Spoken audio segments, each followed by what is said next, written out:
Saya sebab sangat. Sebab dapat panggilan. Aku rindu ya Allah. Aku nak sampai ke sana ya Allah. Nama saya Lornadia binti Mat Saion, seorang ibu pada 3 orang anak. Saya hanya seorang suri rumah sahajalah kat sini. Suami sekarang dia kerja hanya kutip barang lusuh, kipas pakai, kotak, tin, pendapatan harian.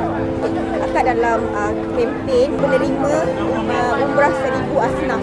Allah, orang berjuang untuk saya tunaikan umrah. Alhamdulillah ya Allah. Allahumma salli ala Muhammad. Mula saya terdetik. Saya dah anak kecil kan. Lepas tu saya tanya suami. No, you pergi. But I dah pergi. You pergi je. I izinkan.